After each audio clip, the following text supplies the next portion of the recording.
Good morning everyone. Welcome to all of you. This is Puja. Dear students, आज इस video में हम सभी लोग पढ़ेंगे लाइसोसोम के बारे में। लाइसोसोम के बारे में पढ़ेंगे, देखेंगे कि लाइसोसोम हमारे पास कितने टाइप्स के हैं, लाइसोसोम की ओरिजिन कहाँ से होती है, लाइसोसोम के क्या क्या फंक्शन हैं। तो इन सब लॉट्स ऑफ पॉइंट्स के बारे में आज हम लोग पढ़ेंगे। हम लोग पढ़ रहे हैं Indo membrane system. Indo membrane system जिसको हम लोगों ने प्रीवियस वीडियो में पढ़ा था, endoplasmic reticulum. Indo membrane system में हमारे पास 4 ऑर्गेनलीज थी, endoplasmic reticulum, Golgi complex, lysosome and vacuoles, जिसमें हम लोगों ने इंडोप्लाज्मिक रेटिकुलम को कंप्लीट कर लिया है एंड इसके साथ साथ गोल्जी कॉम्प्लेक्स को भी कंप्लीट कर लिया है। आज की वीडियो में हम लोग पढ़ेंगे लाइसोसोम एंड देन आफ्टर हम लोग वैक्यूल्स के बारे में पढ़ेंगे। तो प्रीवियस वीडियो में हम सभी लोग पढ़ रहे थे गोल्जी कॉम्प्लेक्स के बारे में, जिसमें हम लोगों ने गोल्जी कॉम्प्लेक्स की स्ट्रक्चर्स देखा, उसके साथ साथ उसके फंक्शंस के बारे में बात की एंड इसकी स्ट्रक्चर्स क्या थी, कौन कौन से इसके कंपोनेंट्स प्रेजेंट थे, इनको देखा था एंड गोल्जी कॉम्प्लेक्स के फंक्शंस को देखा था, है ना। तो यहाँ तक हम लोगों ने कंप्लीट कर लिया था प्रीवियस वीडियो में। ओके, सो आज की वीडियो में हम लोग पढ़ेंगे लाइसोसोम, जो कि इंडो मेम्ब्रेन सिस्टम का एक पार्ट है। जो लाइसोसोम है, इन्हें हम also known as disposal system of cell, या फिर इन्हें हम scavenger of cell, suicidal bag या फिर एटम बम, इन सभी नेम से हम इन्हें जानते हैं।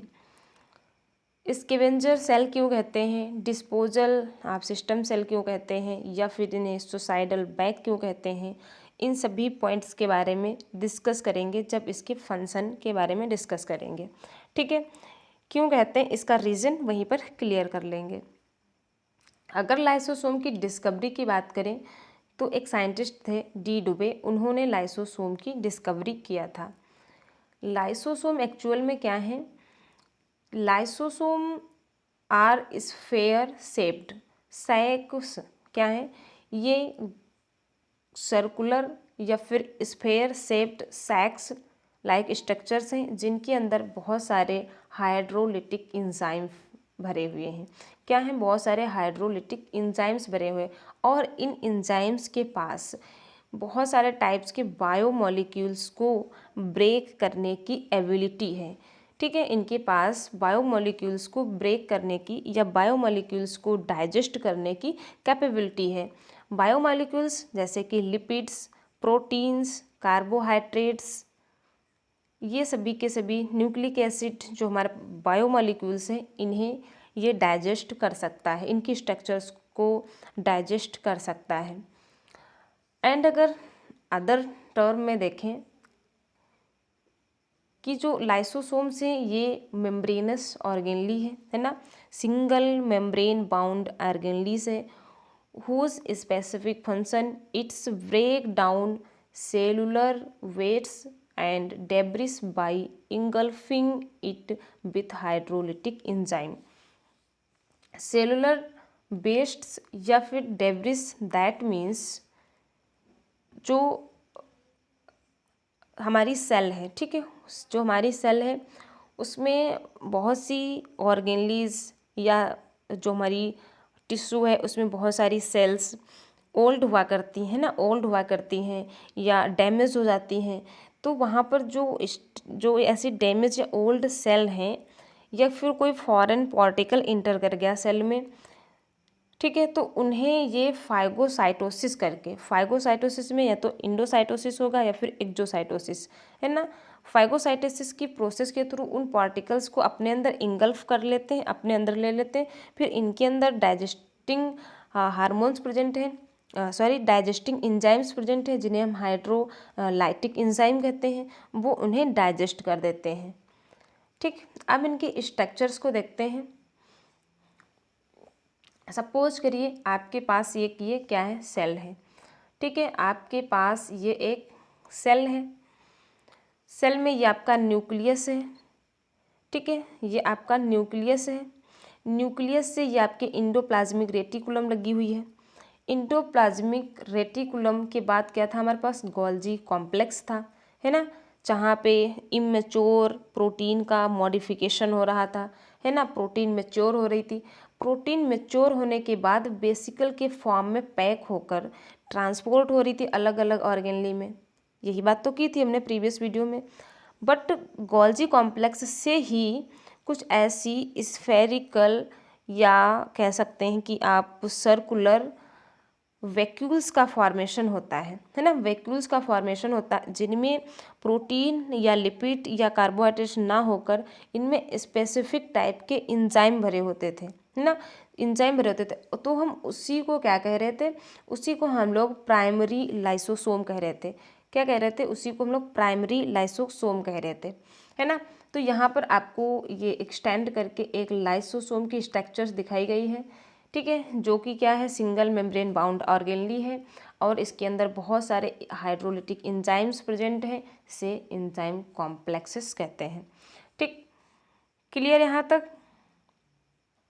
जो लाइसोसोम है, ठीक है, इन्हें प्लांट सेल में जो इनका फंक्शन है वो लाइसोसोम परफॉर्म नहीं करता, यानी कि एक्चुअल में प्लांट सेल में लाइसोसोम नहीं प्रेजेंट होते।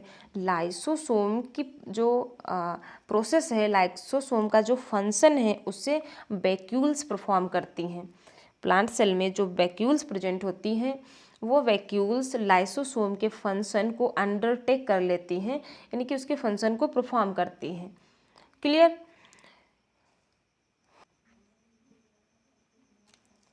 Now next is there are fulfilled with digestive enzyme, जिन्हें हम हाइड्रोलिटिक एंजाइम कह रहे हैं। ये क्या क्या हैं, लाइपेज हैं, प्रोटीएज हैं, न्यूक्लियस हैं, इसके साथ साथ ग्लाइकोसाइडेज हैं and many other hydrolytic enzymes भी यहाँ पर प्रेजेंट हैं। अभी तक अप्रॉक्सीमेटली 50 डिफरेंट टाइप्स के हाइड्रोलिटिक एंजाइम की डिस्कवरी हो चुकी है, ठीक है। 50 डिफरेंट टाइप के हाइड्रोलिटिक एंजाइम्स प्रेजेंट होते हैं इसके अंदर। तो जो हमारे पास लाइपेज हाइड्रोलिटिक एंजाइम है, जो लाइपेज है ये क्या करेगा, ये लिपिड को ब्रेक डाउन करेगा, यानी कि ये लिपिड को डाइजेस्ट करेगा, ठीक है, ये क्या करेगा, लिपिड को डाइजेस्ट करेगा। एंड जो प्रोटीज है ना, ये क्या करेगा, प्रोटीन को डाइजेस्ट करेगा, ये क्या करेगा, प्रोटीन को डाइजेस्ट करेगा। एंड जो न्यूक्लियस हैं ये न्यूक्लिक एसिड को डाइजेस्ट करेगा, वो चाहे आपका आरएनए हो या फिर आपका डीएनए हो, ये न्यूक्लिक एसिड को डाइजेस्ट करेगा। ग्लाइकोसाइडेज क्या करेगा, ये कार्बोहाइड्रेट्स को डाइजेस्ट करेगा। क्लियर। तो नेम से इंडिकेट हो रहा है कि लाइपेज है तो ये लिपिड को डाइजेस्ट करेगा, है ना, लिपिड की पॉलीपेप्टाइड जो चैन होगी यहाँ पर लिपिड्स, उसको ये डाइजेस्ट करेगा, उसे ब्रेक डाउन करेगा। इसके अलावा और भी जो हमारी सेल में सेल ऑर्गेनलीज प्रेजेंट हैं या जो अदर सेल डेब्रीज वगैरह प्रेजेंट है, तो उसके लिए भी और बहुत सारे अदर हाइड्रोलिटिक एंजाइम्स प्रेजेंट हैं, वो उसे ब्रेक डाउन करेंगे। क्लियर। यहाँ तक आप सभी को समझ आया। तो आपसे नॉर्मली ये आपसे एंजाइम्स भी पूछे जाते हैं कि हाइड्रोलिटिक एंजाइम में कौन कौन से एंजाइम प्रेजेंट होते हैं, तो आपको इन्हें अच्छे से याद रखना है। नेक्स्ट इज जो लाइसोसोम है ये इंट्रासेलुलर डाइजेशन में हेल्प करते हैं। इंट्रासेलुलर यानी कि सेल के अंदर जो भी फॉरेन पार्टिकल्स आ जाएगा, ठीक है, सेल के अंदर बहुत सारे क्या प्रेजेंट हैं, लाइसोसोम प्रेजेंट हैं। और इस सेल के अंदर सपोज करिए कोई फॉरेन पार्टिकल्स आ गया, लाइक पैथोजेंस, बैक्टीरिया या फिर वायरस, है ना, बैक्टीरिया या फिर वायरस, कोई पैथोजन आ गया, तो अब सेल के अंदर आया तो ये जो लाइसोसोम है ये उस बैक्टीरियल सेल को एंगल्फ करके सेल के अंदर ही उसे डाइजेस्ट कर देगा, ठीक है। इसके अलावा अगर कोई ओल्ड सेल्स हैं या कोई डेड सेल्स हैं तो उन्हें भी सिग्नल मिलने पर ये लाइसोसोम उन्हें भी डाइजेस्ट करेगा। जो लाइसोसोम है ये अपना वर्क कब कर पाता है, जब सेल का एनवायरनमेंट कैसा हो, एसिडिक हो, है ना, जब सेल की कंडीशन कैसी होगी, एसिडिक, यानी कि सेल का पीएच, जो सेल के अंदर साइटोप्लाज्म है उसका पीएच जब 5.6 होगा, ठीक है, सॉरी, जब जो इसके जो लाइसोसोम है, ठीक है, लाइसोसोम जो है इसका जो pH 5.6 होगा तभी ये वर्क कर पाएगा, तभी ये जो फॉरेन पार्टिकल्स हैं या जो अदर पॉलीपेप्टाइड्स हैं, बायोमोलिक्यूल्स हैं, इनका तभी ये डाइजेशन कर पाएगा जब इसका pH 5.6 होगा। Clear. And next is these are polymorphic. Lysosome कैसे हैं? ये पॉलीमॉर्फिक हैं। पॉलीमॉर्फिक दैट मीन्स ये इनकी जो स्ट्रक्चर्स है ये वैरी करती है, ठीक है, ऑन द बेसिस ऑफ इनके function, on the basis of function they are very. ये पॉलीमॉर्फिक कंडीशन को शो करते हैं। प्राइमरी लाइसोसोम जिनका फॉर्मेशन कहाँ हो रहा था? गोल्जी बॉडी से हो रहा था। गोल्जी बॉडी की जो वेसिकल्स थी, है ना, गोल्जी बॉडी की जो वेसिकल्स थी उन्हीं से लाइसोसोम का फॉर्मेशन हो रहा था, जिन्हें हम प्राइमरी लाइसोसोम कह रहे थे। तो ये प्राइमरी लाइसोसोम में इनएक्टिव फॉर्म में हाइड्रोलिटिक एंजाइम भरा होता है, ठीक है, इनएक्टिव फॉर्म में होता है। इनएक्टिव फॉर्म में क्यों होता है?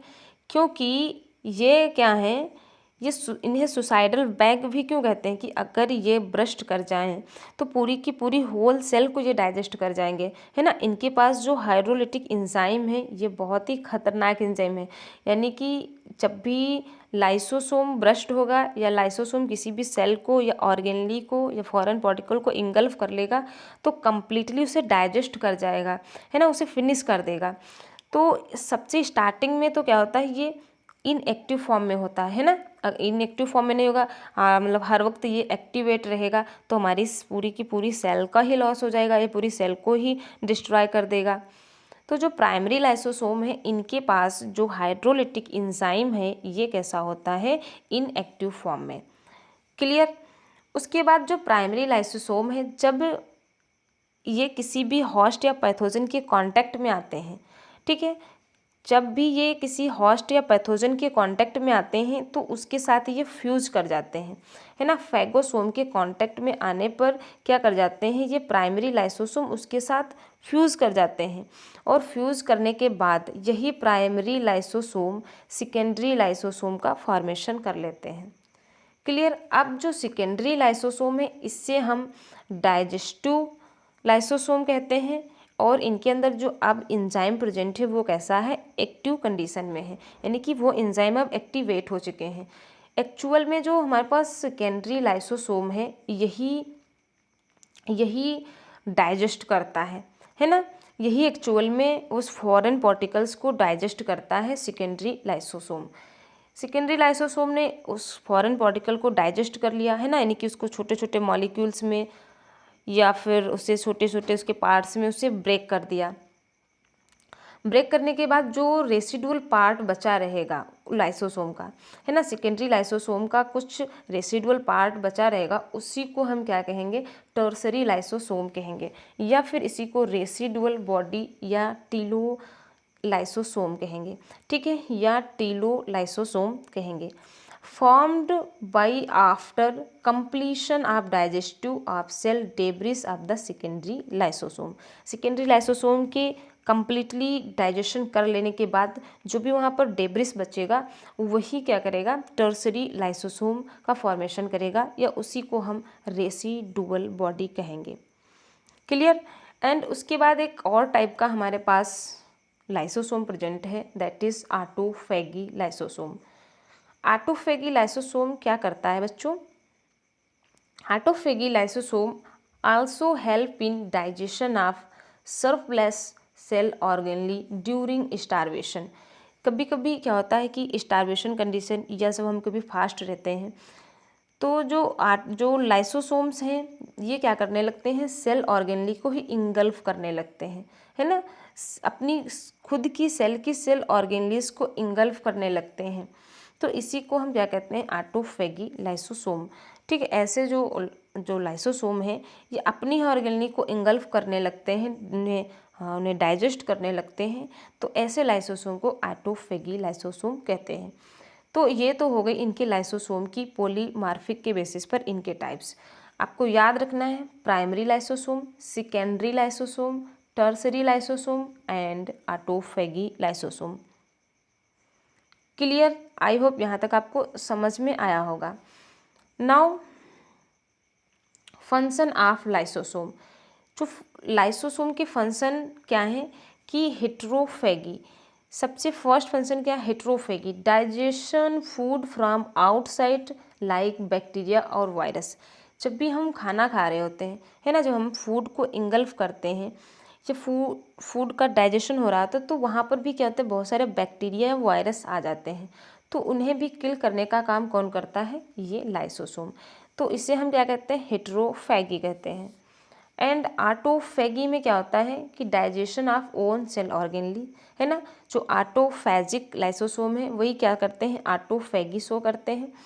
ऑटोफेगी में क्या होता है कि ये अपनी खुद की सेल ऑर्गेनली को इंगल्फ करने लगता है, लाइक माइटोकॉन्ड्रिया। सपोज करिए किसी सेल में माइटोकॉन्ड्रिया का नंबर इंक्रीज हो गया, यानी कि बहुत ज़्यादा वहाँ माइटोकॉन्ड्रिया हैं, तो फिर बहुत ज़्यादा माइटोकॉन्ड्रिया होंगी तो बहुत ज़्यादा एटीपी का फॉर्मेशन करेंगी। बट अभी हमारी सेल को इतनी ज़्यादा एटीपी की रिक्वायर नहीं है, ठीक है, एटीपी की इतनी रिक्वायर नहीं है, तो हमारी सेल में जो लाइसोसोम प्रेजेंट है वो क्या करेंगे? वो इस माइटोकॉन्ड्रिया को इंगल्फ कर लेंगे। या फिर किसी केस में हमारी सेल की ऑर्गेनली डैमेज हो गई हैं, अब वो प्रॉपर फंक्शन नहीं कर रही हैं, तो भी उन्हें ये ऑटोफेगी की प्रोसेस के थ्रू ये से इंगल्फ कर लेते हैं।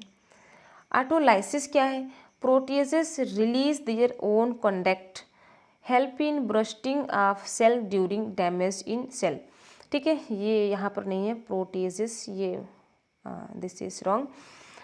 ऑटोलाइसिस में क्या होता है कि जो हमारे पास लाइसोसोम है, ठीक है, कुछ ऐसे इसको सिग्नल्स मिलते हैं, कुछ ऐसी सेल के अंदर इन्वायरमेंट क्रिएट होता है कि ये खुद से ही क्या कर जाता है? ब्रस्ट कर जाता है, ठीक है, खुद से ही ये ब्रस्ट कर जाता है।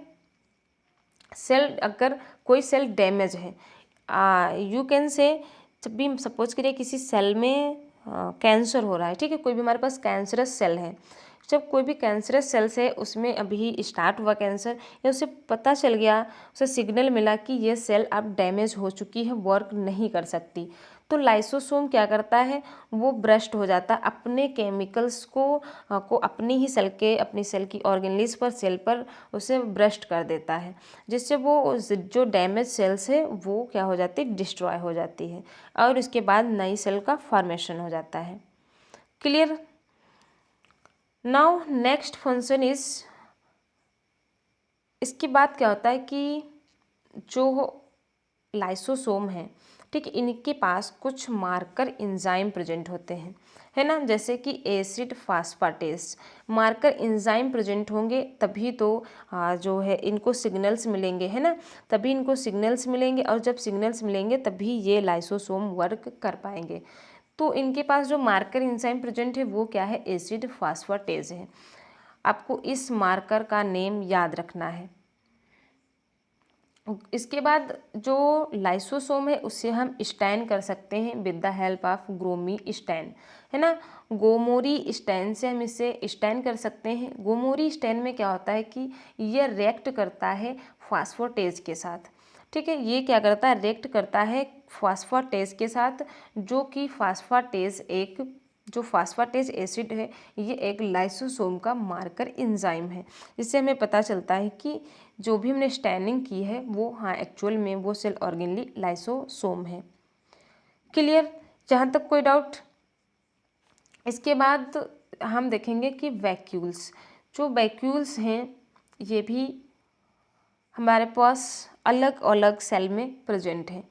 वैसे तो वैक्यूल्स क्या है कि मेनली प्लांट सेल में देखने को मिलती हैं, यानी कि अगर डोमिनेंट केस की बात करें, एक लार्ज सेंट्रल वैक्यूल की बात करें, तो ये कहाँ प्रेजेंट है? प्लांट सेल में, ठीक। लेकिन vacuoles also present in animal cell, है ना, एनिमल सेल में भी वैक्यूल्स प्रेजेंट होती हैं, बट ये कैसी होती हैं? स्मॉलर होती हैं, ये छोटी छोटी वैक्यूल्स प्रेजेंट होती हैं। इसके साथ साथ आपने देखा था अमीबा में, है ना, अमीबा में, पैरामीशियम में, है ना, इन सभी में भी क्या थी? कॉन्ट्रैक्टाइल वैक्यूल्स प्रेजेंट थी, जो कि क्या थे? जिन्हें हम फूड वैक्यूल भी कह रहे थे, ठीक है, जिन्हें हम फूड वैक्यूल भी कह रहे थे। इसके साथ साथ प्रोकैरियोटिक सेल, जब हम आपको प्रोकैरियोटिक सेल पढ़ा रहे थे तब हमने आपसे बताया था कि प्रोकैरियोटिक सेल में मेम्ब्रेन बाउंड ऑर्गेनली एब्सेंट होती है ना, मेम्ब्रेन बाउंड ऑर्गेनली एब्सेंट होती हैं एक्सेप्ट वैक्यूल्स, है ना। जो वैक्यूल्स है ये सिंगल मेम्ब्रेनस ऑर्गेनली है, but membranous organelle also present in bacterial cell mostly blue green algae.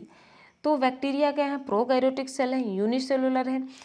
तो यहाँ पर जो है वैक्यूल्स देखने को मिलती हैं कुछ स्पेशल टाइप के बैक्टीरिया जैसे ब्लू ग्रीन एल्गी में एंड अदर। तो जो ये वैक्यूल्स है इन्हें हम कहते क्या हैं, गैस वैक्यूल्स कहते हैं। ठीक है, बैक्टीरिया के केस में या प्रोकैरियोटिक सेल के केस में इन्हें हम गैस वैक्यूल्स कहते हैं। गैस वैक्यूल्स क्या करते हैं, हेल्प इन बायोन्सी, ये इन्हें बायोन्सी में हेल्प करते हैं, जिससे ये कि सनलाइट को इजीली एब्जॉर्ब कर सकते हैं ताकि ये फोटोसिंथेसिस की प्रोसेस को परफॉर्म कर सकें, है ना। जो ब्लू ग्रीन एल्गी हैं ये फोटोसिंथेसिस प्रोसेस को परफॉर्म करते हैं। नाउ अगर डिटेल में बात करें कि जो प्लांट में प्रेजेंट है हमारे पास वैक्यूल्स, ये कैसी है, लार्ज है ना, ये लार्ज है और कैसी है, सेंट्रल है। फीचर ऑफ प्लांट सेल, जो वैक्यूल्स है ये एक्चुअल में क्या है, central vacuoles is a feature of plant cell. And जो ये हमारे पास वैक्यूल्स प्रेजेंट है, जो ये हमारे पास वैक्यूल्स प्रेजेंट है, ये कि ये सपोज करिए ये आपके पास एक प्लांट सेल है जिसमें ये क्या प्रेजेंट है, वैक्यूल्स प्रेजेंट है ना, ये आपकी वैक्यूल्स प्रेजेंट है। और जो ये वैक्यूल्स की सिंगल मेम्ब्रेन है इसे हम क्या कहते हैं, टोनोप्लास्ट कहते हैं। ठीक है, इस मेम्ब्रेन को हम क्या कहते हैं, टोनोप्लास्ट मेम्ब्रेन कहते हैं। एंड इसके अंदर जो फ्लूइड भरा हुआ है इस फ्लूइड को हम क्या कहते हैं, इस फ्लूइड को हम सेल सैप कहते हैं, जो कि क्या है, नॉन लिविंग है।